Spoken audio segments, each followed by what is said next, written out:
Espero estén teniendo una excelente tarde. Vamos a hacer un repaso de malaria en el contexto de la asignatura de Infecciosas 2 de la Universidad del Valle. Primero vamos a hablar qué es este organismo. La malaria es un parásito. Hace parte de la familia Protozoo, entonces es un protozoario. Su filium es el apicomplexo. ¿Por qué se llama así? Tienen un apicomplejo, que es una estructura la cual es muy importante en el desarrollo de vacunas en África para disminuir la mortalidad que no están distribuidas a nivel mundial, pero además esa estructura se va a unir a un receptor específico para la especie que se encuentra en los glóbulos rojos. Esa es la razón por la cual las especies de malaria que infectan a aves, a ratones y a reptiles no son infecciosas para el ser humano. Bueno, a excepción de aquella que circula en el Monos aotus, porque su receptor es muy similar a aquel que se encuentra en los seres humanos. Como dato curioso, Manuel Elkin Patarroyo tenía una colonia de Monos aotus con los que experimentaba y pues eso provocó un escándalo. Su vector es el Anopheles y su familia es el Plasmodium. Por eso, ahorita que vamos a ver las especies infectivas, todos se anteceden ante la palabra Plasmodium. Yo no lo pongo ahí por facilidad para escribirlo, pero todos se anteceden frente a esta palabra. Por ejemplo, Plasmodium falciparum, Plasmodium vivax, Plasmodium malare, etc. Dentro de las especies infectivas que circulan en Colombia, se reconocen 4. El Plasmodium falciparum, el vivax y el malaria, ¿sí? De los cuales es muy importante reconocer el falciparum, ya que este tiene un tratamiento diferente, tiene un esquema de tratamiento distinto. Tanto el vivax como el malaria como el ovare tienen un esquema de tratamiento similar. Entonces es importante reconocer el falciparum, ¿sí? El Ministerio de Salud habla de dos tipos de malaria, que son pues la mayoría de casos que se reportan, que son el falciparum y el vivax. Pero como tal quiero que entiendan que pueden circular los 4 y les pueden llegar un caso de cualquiera de estos 4.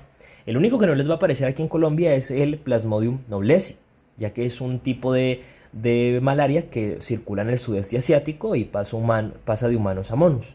Su ciclo de vida es de 24 horas y su sintomatología es severa y es muy similar a el tipo falciparum. ¿Listo? Las características de ese organismo es que, como ya les decía, es un protozoario, es de tipo intracelular. Ojo, es de tipo intracelular.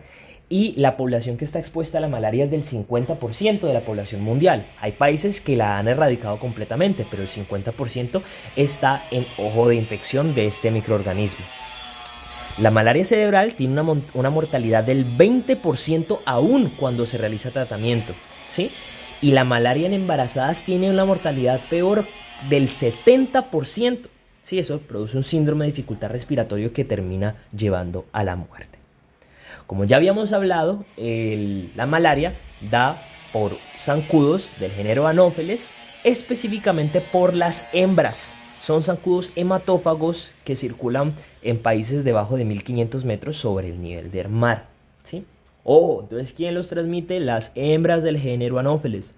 Los zancudos van a picar 2 veces, ¿sí? Tiene una ventana de 10 a 12 días entre este tiempo de la primera picada y de la segunda picada. ¿Cuál es la necesidad de picar por primera vez? Pues que ellos necesitan proteínas para formar sus huevos, ¿sí? Y la segunda vez que pican es para la ovoposición. ¿Listo? Entonces, estos zancudos solo van a necesitar la sangre para reproducirse. De resto, ellos van a comer la savia que pues, está en ciertas plantas, ¿sí?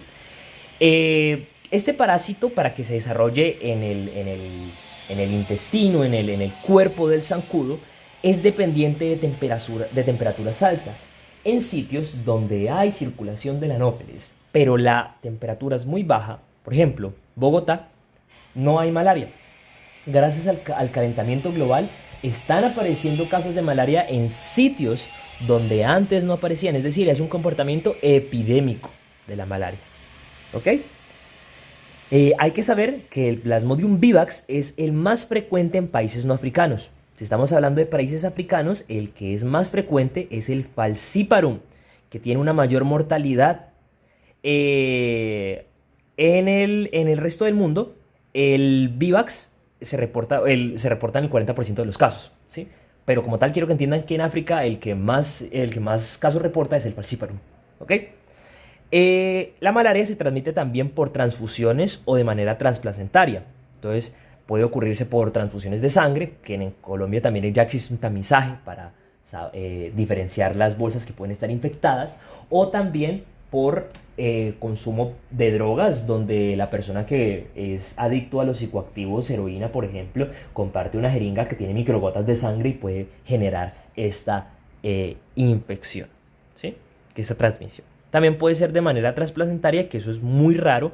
Esta infección transplacentaria, pues obviamente ustedes saben que ahorita lo vamos a ver, la malaria infecta glóbulos rojos, eso puede producir anemia y eso a la larga puede pues generar o traducirse en un bajo peso en los niños, ¿sí? Bueno, ahora vamos a ver el ciclo de vida de la malaria.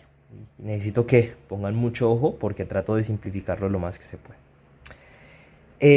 Entonces, ya habíamos visto que quien transmite la malaria es la hembra del anófeles. Entonces, la hembra tiene dentro de sí un material orgánico conocido como los esporozoitos. Ese es el estadio infeccioso de la malaria, el esporozoito. ¿Listo? Entonces, la hembra va a picar al hospedero y le transmite esos esporozoitos a la microcirculación. Ojo, ellos tienen que llegar en media hora hacia el foco, el cual es el hepatocito, ¿sí? Lo que busca el esporozoito es llegar al hepatocito como tal mediante esa microcirculación. Pero si no llega en esa media hora, el propio sistema inmune lo destruye, ¿sí? Entonces tiene que llegar en media hora hacia los sinusoides hepáticos para contagiar a los hepatocitos, ¿sí? Cuando ya entra a los sinusoides hepáticos, se vuelve intracelular, coloniza el hepatocito y ahí cambia su forma a un trofozoito e inicia su división sexual. El trofozoito da lugar a un esquizonte hepático. Este esquizonte hepático lo que va a hacer es madurar dentro del hepatocito y va a generar un merozoito extraeritocitario o extraeritrocítico. Este merozoito va a salir del hígado y va a colonizar, ahora sí ya va a infectar a los glóbulos rojos. Los merozoitos solo infectan a estas células, ¿sí? Hasta que él sale del hígado es la parte asintomática de la enfermedad. Ya cuando él coloniza el glóbulo rojo, ya empiezan los síntomas febriles específicos que ahorita más adelante vamos a ver. Bueno, por específicos me refiero a que tiene un cuadro febril paroxístico, pero ya más adelante se los recalcaré, y es que no hay un signo patognomónico o esencial para describir a la malaria. ¿Ok? El glóbulo rojo, ya infectado con el merozoito, va a dar lugar luego a un trofozoito, luego ese trofozoito se va a diferenciar un esquizonte. Esos esquizontes van a ser, ay, qué pena yo habérselos puesto con Z aquí, ya se los corrijo. Esos esquizontes van a ser fisión binaria y van a producir más merozoitos que van a infectar más glóbulos rojos y así sucesivamente, ¿sí? Sin embargo, esos merozoitos pueden o seguir produciendo esos trofozoitos en anillos para replicar el ciclo y seguir contagiando más glóbulos rojos, o pueden entrar en un estado meiótico, es decir, de reproducción sexual, ya cuando están dentro del glóbulo rojo. Ojo, eso es importante, ¿sí? Ya cuando están dentro del glóbulo rojo y han decidido entrar en ese estado meiótico de reproducción sexual, van a dar lugar a dos células haploides sexuales: los microgametocitos, que son propios para los machos, y los macrogametocitos, que son propios para las hembras, ¿sí? Ojo, tanto un microgametocito como un macrogametocito no pueden estar en el mismo glóbulo rojo, tienen que estar en glóbulos rojos apartes y diferenciados. Bueno, luego llega el anófeles, eso es mi dibujo de anófeles mal hecho, pica al individuo, ¿sí? Y adquiere los microgametocitos, que son para los machos, y los macrogametocitos, que son para las hembras. Ahí cuando ya están en el zancudo, lo que va a hacer es que se van a romper los glóbulos rojos en el tubo digestivo de este y van a ahora cambiar su nombre a ser unos microgametos y los macrogametos. Microgametos en el caso de que se haya roto el glóbulo rojo con el gameto masculino, que es el microgametocito, y macrogameto en el caso tal de que se haya roto el glóbulo rojo con el microgametocito, ¿sí? Ese microgametocito y el macrogameto el microgameto y el macrogameto se van a juntar, se van a fecundar y van a dar paso a un cigoto móvil que se conoce como oquineto o ovoquineto, ¿sí? Esta estructura, este grupo de células, lo que va a hacer es que va a ir a la pared intestinal del zancudo, lo va a traspasar y va a quedar en el líquido intersticial, es decir, el líquido que está rodeando a los órganos. Ahí se va a replicar y va a formar un ooquiste, ¿sí? Dentro de ese ooquiste van a estar formados, se van a formar los esporozoitos. Estos esporozoitos van a romper esa estructura del ooquiste, luego se van a transportar hacia la cabeza de la hembra, ahí van a llegar a las glándulas salivales y van a estar listos para ser transmitidos al picar. Aquí les traigo una pregunta. ¿Quién es el hospedero definitivo y quién es el hospedero intermediario? Acuérdense que siempre hablamos de un hospedero definitivo cuando hablamos de el animal o el foco de infección donde el parásito puede generar todo su desarrollo sexual y llegar a la madurez, por así decirlo. Entonces, en este caso, el hospedero definitivo sería el mosquito, el zancudo, el anófeles, mientras el hospedero intermediario sería el humano, ¿sí? Todos tienen un proceso de incubación de 10 a 12 a 14 días, entonces es muy difícil pues, diferenciar entre si es falciparum, vivax, malaria o vale. Entonces, lo que se hace pues también es un foco de diferenciación, por ejemplo, del caso clínico. El paciente, si ha pasado una semana en la costa y luego llega y tiene fiebre, pues lo más probable es que no sea malaria. Pero si esa fiebre se le ocasionó, digamos, 2 semanas después de haber llegado de la costa, nosotros podíamos sospechar en casos de fiebre. Es obligatorio tamizar la malaria, como ahorita les contaba, para bancos de sangre y pues donaciones. ¿Listo? Hablemos del cuadro clínico entonces de la malaria. Como yo les he explicado ahorita, que me dice el spoiler, la malaria no tiene un cuadro clínico específico, ¿sí? Digamos que en algunos pacientes que se reinfectan con malaria, o sea, que antes han tenido malaria, pueden experimentar una fiebre paroxística. Pero eso no es muy común en el caso de malaria que usted le va a llegar en la ciudad. O sea, entonces el paciente con esa fiebre paroxística, ¿qué va a tener? Pues esa empieza por unos escalofríos intensos, la fiebre aumenta de manera súbita, él empieza con una diaforesis, es decir, o sea, empieza a sudar demasiado, y esta baja y se vuelve a valores normales en unas 48 horas, ¿sí? Y se reinicia otra vez el proceso, escalofríos y así sucesivamente. Entonces, pero eso es, o sea, es muy poco notarlo, por lo que les digo, es más común de reinfecciones de malaria, eso les va a aparecer más en la costa, o pues el paciente puede estar utilizando medicamentos pues que le disminuyan la fiebre, entonces pues es muy poco común, ¿sí? Como ya les decía, los síntomas solo aparecen cuando el parásito rompe el eritrocito, es decir, cuando ya sale del hígado y coloniza el eritrocito y luego lo rompe, ahí es donde inician los síntomas.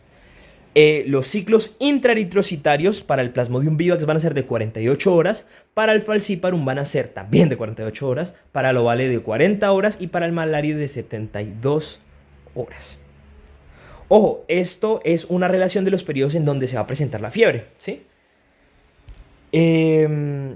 Pues hay otros síntomas que no son tan específicos para la malaria que pueden darnos pie a otras patologías, como por ejemplo el dolor auricular, la trombocitopenia, las náuseas, el vómito, que estos signos son más específicos para malaria en niños, ¿no? Pero sí, como tal, no hay un signo orientador, no hay un signo patognomónico para la diarrea. Perdón, para la malaria. El diagnóstico va a ocurrir mediante la gota gruesa, ¿sí? Lo que nosotros buscamos hacer mediante el diagnóstico es demostrar la presencia del Plasmodium. ¿Listo? Para eso aplicamos, como les decía, la gota gruesa. La gota gruesa consiste en hacer una extracción de sangre y generar un proceso de deshemoglobinización, donde el parásito ya quede ahí, pegado en la placa. Entonces nosotros lo podemos ver y digamos, sí, esa es malaria. ¿Pero qué tipo? ¿Qué tipo? Eso no nos permite diferenciar qué tipo de malaria estamos tratando para luego ya empezar el tratamiento específico o el esquema de medicación que nosotros necesitemos con antimaláricos. Entonces para eso se combina con el extendido de sangre periférica, ¿sí? Ese sí nos permite diferenciar qué tipo de parásito nos estamos enfrentando.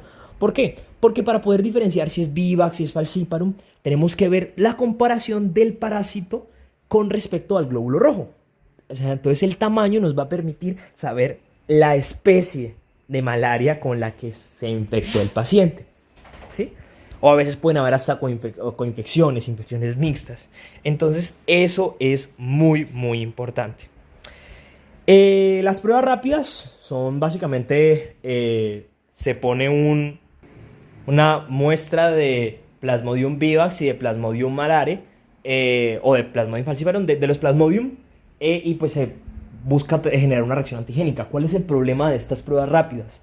Que no tienen mucha sensibilidad en comparación a la de un microscopista bien entrenado, y además no detectan cuando la parasitemia es baja, ¿sí? Entonces eso puede ser un problema pues de las pruebas rápidas como tal. Además tienen pues otros problemas como la de la cadena de frío, tienen que transportarse en cadena de frío y son bastante costosas, entonces no son muy eficientes.